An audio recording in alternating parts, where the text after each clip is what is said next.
On December 1st, Michael Flynn pleaded guilty to making false statements to the FBI. But did Michael Flynn really lie? Here's the Flynn story in 8 simple points. First, Flynn opposed Obama's foreign policy, and for that, Obama had fired him as director of the Defense Intelligence Agency. Second, after Donald Trump's election, Michael Flynn was made a member of the Trump transition team, in which capacity he spoke with other world leaders about the incoming administration's policy views. That's normal. Yet, according to a December 2nd Washington Post editorial published on the occasion of Flynn's guilty plea, Donald Trump had crossed a red line by undermining Obama's foreign policy while Obama was still president.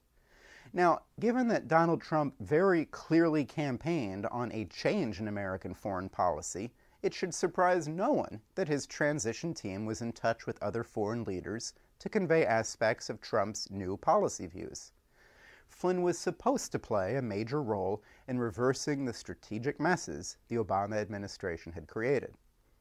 For example, at the time of the election, Obama, Clinton, and the British were pursuing a policy of driving the United States towards war with Russia and China due to those nations' independent policy stances, and in particular because of China's reshaping of international relations based on physical, economic development cooperation. Some American voters, thinking about the possible annihilation of the human race in a nuclear war, elected Trump to stop the plunge towards Cold or Hot War. Trump was elected precisely in order to undermine Obama's foreign policy. Third, fulfilling the Greek adage that those whom the gods would destroy, they first make mad, Obama, the British, and Obama's intelligence chiefs set out immediately to reverse the 2016 presidential election. They instigated what would be clearly recognized, if it occurred in another nation, as a coup. In the United States, rather than using the military for this purpose, the media and the unchecked surveillance and criminal justice systems are employed. Obama, his intelligence chiefs, and the British had surveilled Trump's presidential campaign and ran dirty operations against Trump for months in order to ensure the election of Hillary Clinton. Immediately after the election, they targeted his transition activities. Michael Flynn's conversations with foreign leaders prior to the inauguration were targeted, recorded, transcribed, and circulated. Fourth, desperate to prevent a change in U.S. policy, Deputy Attorney General Sally Yates, a favorite both of Barack Obama and of the person some call Obama's real master, Valerie Jarrett, she gathered the transcripts of Flynn's conversations with the Russian ambassador. Yates also somehow found out that Flynn had not been fully honest with Vice President Pence regarding those conversations. So based on the fact that Flynn was opposing Obama's policy, Yates concocted a crazy claim that Flynn's contacts with the Russian ambassador violated the Logan Act, a statute from 1799 that over its 200-year history has never resulted in a single conviction. So with her bizarre legal theory in hand, Yates went to the Trump White House, leaking like a faucet to anyone who would listen. She demanded that Michael Flynn be fired because Putin could blackmail him. How? Well, she said that since Putin knew what Flynn had actually said to Russian Ambassador Kislyak, and Flynn had lied about it to Vice President Pence, that Flynn was therefore in a compromised position. But how could Putin possibly use this knowledge to blackmail Flynn? On a mission to maintain the new Cold War and impervious to reason, Yates, the news media, and various members of the D.C. swamp declared that Flynn was seriously compromised. Fifth, in the ensuing furor, Flynn made a terrible mistake. The FBI set up a criminal interview with him on a false pretext, which he agreed to participate in without legal advice and without an attorney present. This was the source of the false statements that he supposedly made. Now remember, the FBI had the transcripts of Flynn's conversations with the Russian ambassador.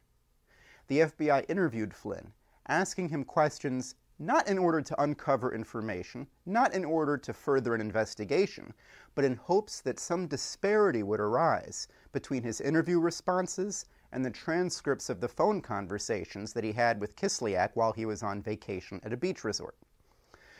Regarding the discrepancies which did occur in that interview, then FBI Director Comey told the House Intelligence Committee on March 2nd that the FBI concluded that Flynn did not lie during this interview, that he just forgot things.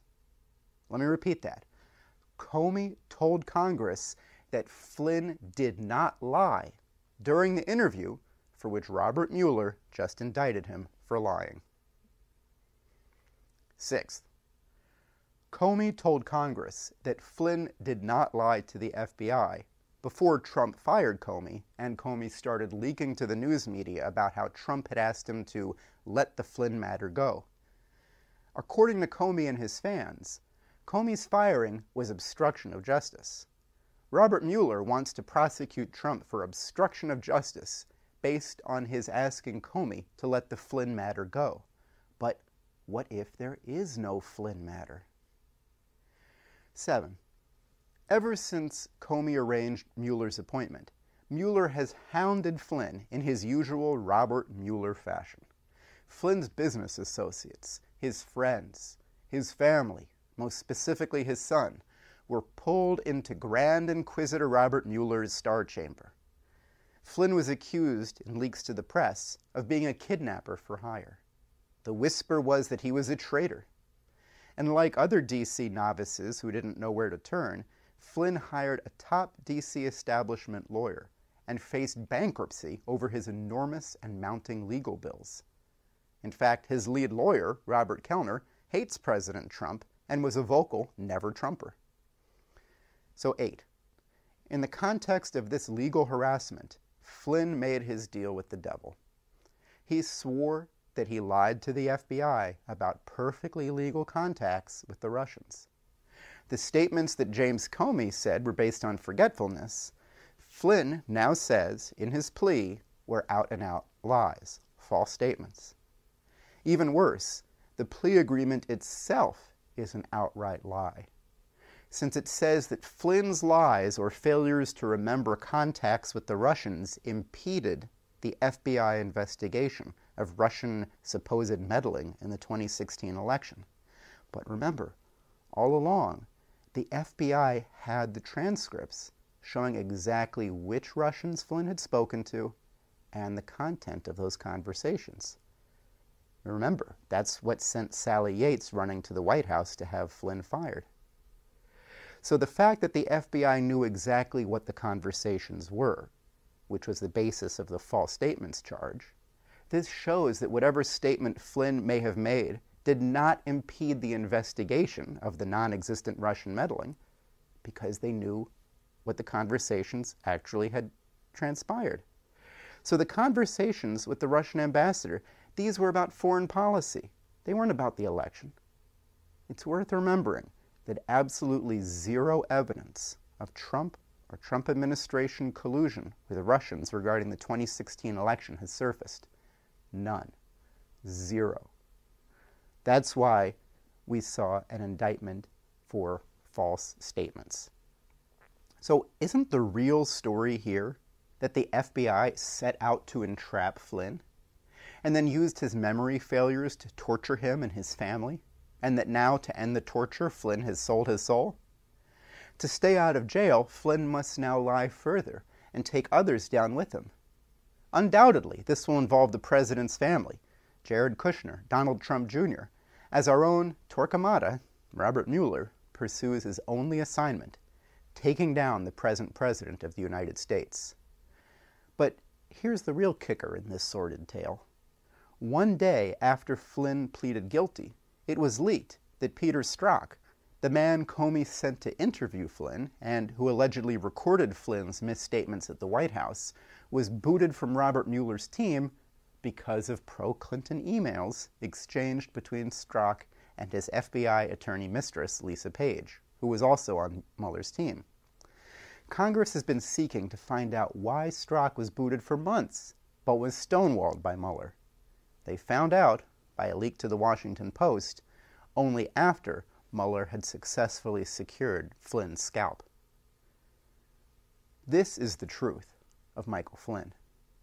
But try explaining it to your kids as a lesson in how our government is a nation of laws. Try telling someone that legal proceedings are a search for truth. If we allow this to continue, we will lose our country. Robert Mueller must be stopped, and any politicians supporting this charade should be told that they will be fired at the ballot box. The full story is in our dossier, Robert Mueller, Amoral Legal Assassin. Please read it and donate to LaRouche PAC to get this story the widest possible circulation and prevent a coup against elected government in the United States.